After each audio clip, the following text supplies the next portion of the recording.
and we cover them over the year, obviously, in several different ways. Speech making is one of those. That's that ability to present your message, to engage your audience, and they do a variety. So we had 4 speeches, one about themselves, one about a famous sportsman, one about a famous New Zealander, and then a choice of their own. And we often build up in the class a lot of those skills before they do that. So we've had minute speaking and learning to speak about topics and what can we say. So looking at size, shape, number, all of those things that you can talk about to do with a topic so that they are well prepared, hopefully. So remember, we're going to give feedback, so we need to be listening carefully.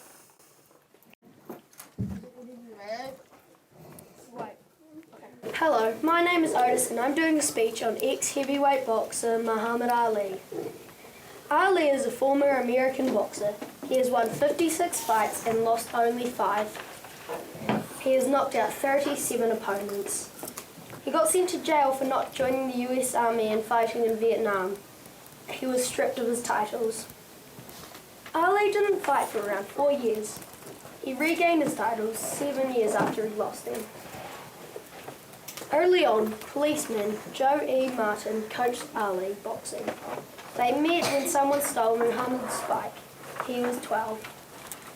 Ali made his professional debut on October 29th, 1960, winning against Tony Hansacker. He won the heavyweight championship in 1964, 1974 and 1978. Muhammad Ali is an amazing fighter. He is one of the best boxers ever. Thanks for listening to my speech. Well done. You're going to sit down, or are you quite happy standing?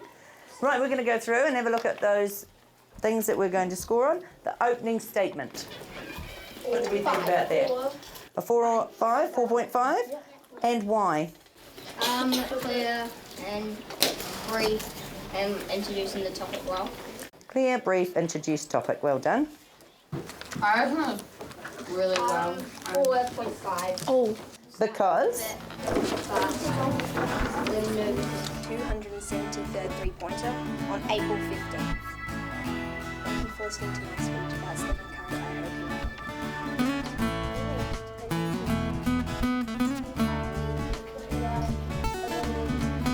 I hope you like it.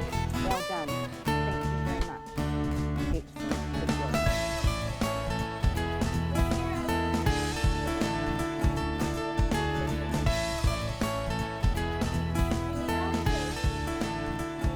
A lot of different evaluations, self, peer and teacher. So when kids are speaking and self-evaluating or evaluating each other, there can be times when comments come up that would seem hurtful or would seem negative, and that is dealt with usually quite firmly by a teacher. And also the other kids will not put up with it. They will say something and they will support that person, because we talk a lot about how we work as a group and how we're all here to teach and learn from each other. It happens a little bit, but not very often, and certainly it doesn't last very long. I like the way you kind of varied your voice and you give pauses when people have to think about what you've said or something. I like that. Varied to allow response. Clear vocals. How was that? The clarity. Can you understand what he says? He doesn't mumble. Was it clear to hear? Yeah? 4.5? Yeah, 4.5.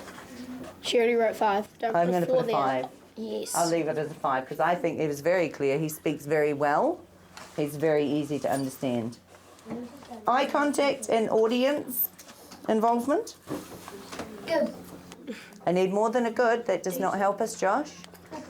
How is he going to grow from you saying good? He was just like glancing at his paper, and then he could memorise his speech and keep looking at people. So rather than holding it up and reading, he was able to sort of keep an eye on the audience and you felt part of it. And 4 or 3.5 because... I reckon a 4.5 because he did look at it quite... Hand it over. Like people could just do... Bring in the numbers. Do you know what it takes to grow a chicken nugget? I'm actually a reasonable expert on the matter. I have one at home. Well, actually, I have her at home. She's alive, has 2 legs and 2 wings, and races around our coop like a mad thing. You've probably realised I'm not talking about the normal KFC chicken nugget, or even those ones you can buy frozen at the New World and then cook them up at home. No, this one is quite different. My nugget was no bigger than my palm when she was given to me. She was the colour of a chicken nugget and actually about the same size. Well, a slightly large one anyway. We fed her tiny bits of bread, and as she got bigger, we switched to ground-up chook pellets and the occasional small worm I hunted in the veggie garden. And man, she grew fast, really fast.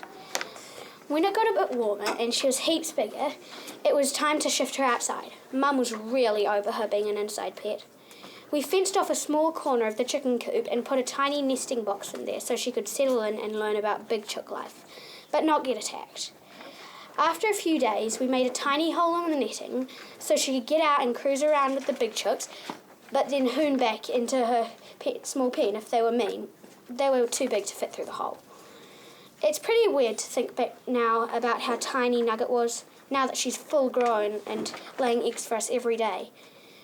That little bundle of fluff is now earning her keep. A pretty good outcome, really.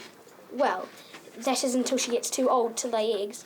I suspect I might need to fight for her right to live then. Thank you for listening to my story. Right there. Well done.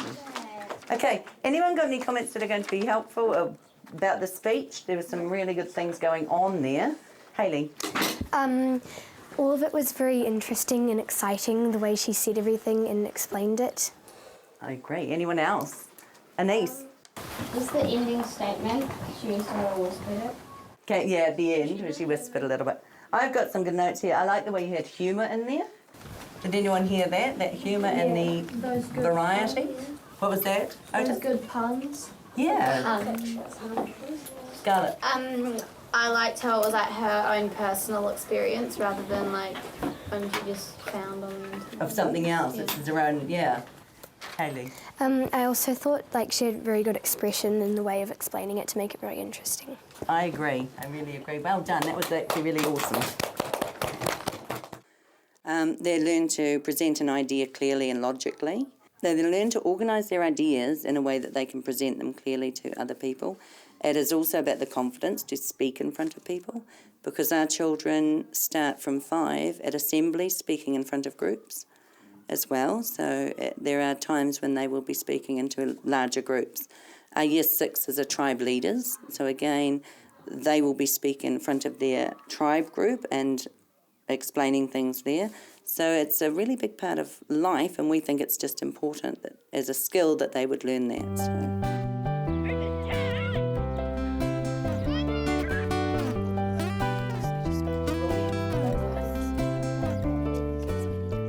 We're going to do our passion projects. Now, a lot of you, for your speeches, have been researching a topic of your choice, which you could carry on with and help preparation for your speech when it comes up later.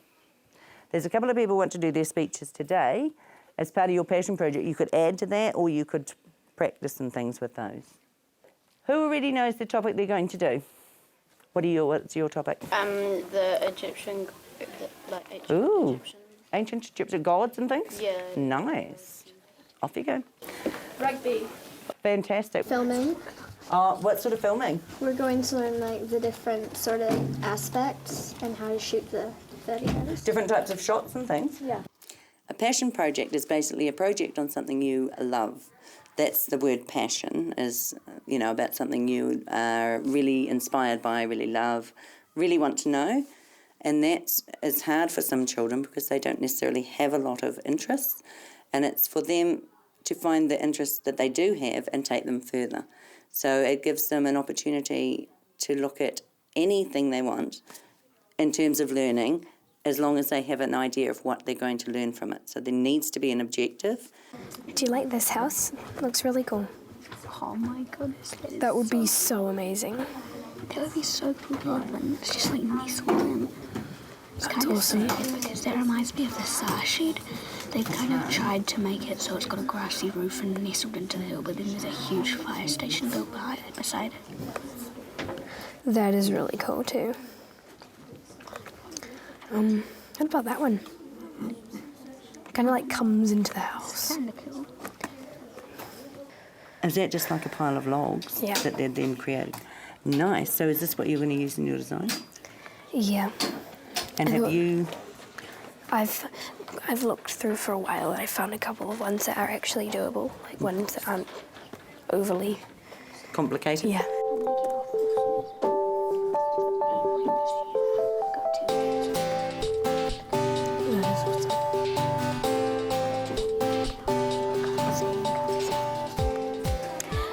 It's a little bit of research or something that we do about something that we're interested in or that we like, and we research about it and then find a way to present it.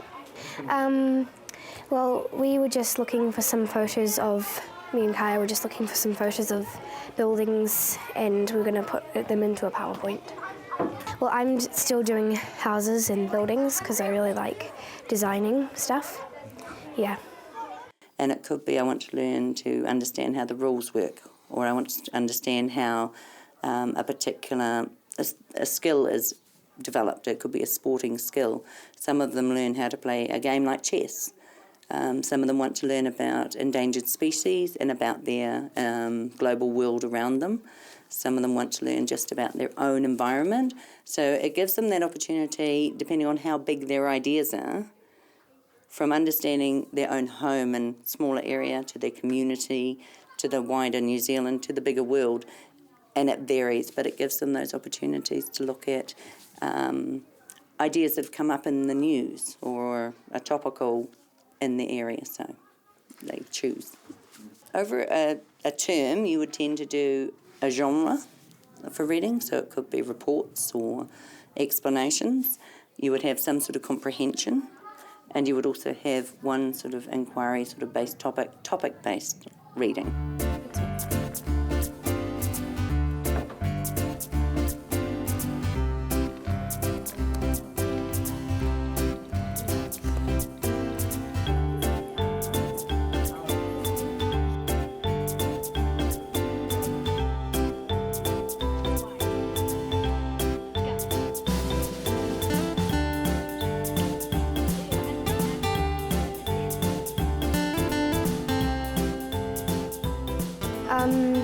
We just learn about different things and we find more about what we're interested in.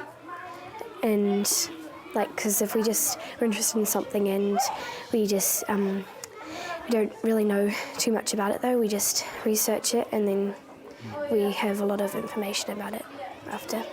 Because we get to do our own thing and decide what we want to learn about, and then it can be something that we really like, so we enjoy learning about it.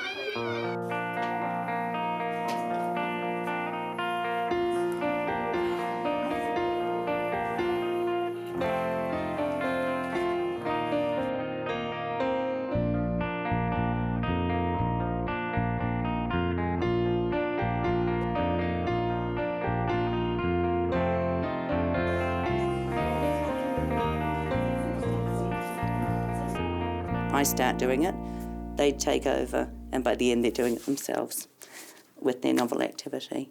And then they've got a bunch of activities to choose from where they can show their understanding of their reading, understanding of characters, of setting and of plot by following through with these activities, like games where they use events in the books as pros or minuses on the game board where they move forward or backwards.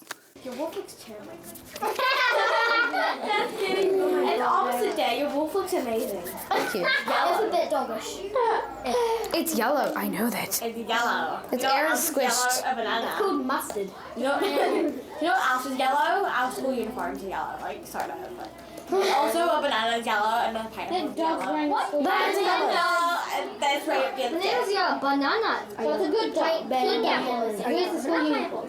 Bananas.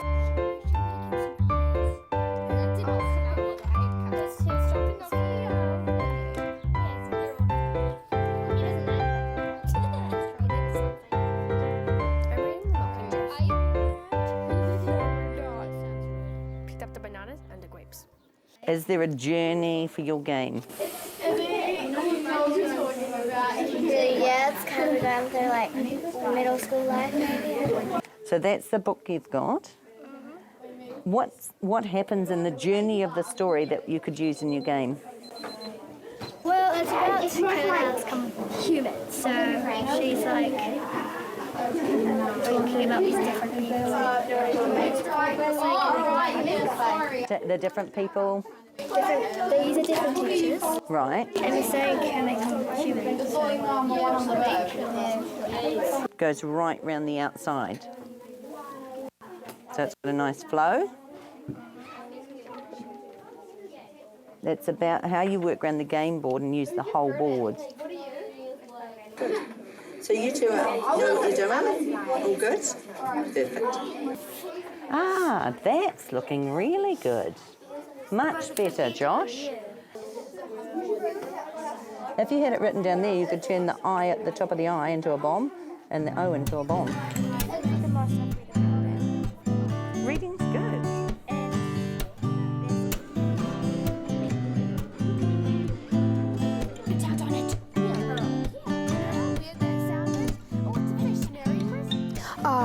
I was writing a story. It's called Frozen Heart, and I do it most of the time because I like writing, and I just write about lots of things. It's about a girl, and her mum has an accident, and she has to be moved to live with her auntie, and she discovers she has some powers that are to do with like snow and ice. Again, they will hopefully learn about the characters and how characters change through a story, and it's the events that create that change. They'll learn about plot development. They will learn about settings and how they fit in with the story, and it will help their writing as well. We often feed back from our reading. Do you remember when you read? How can we do that in our story? So how can we set a scene when we're writing? Let's think about what we've read before and use that. So, yeah, that helps a lot that way.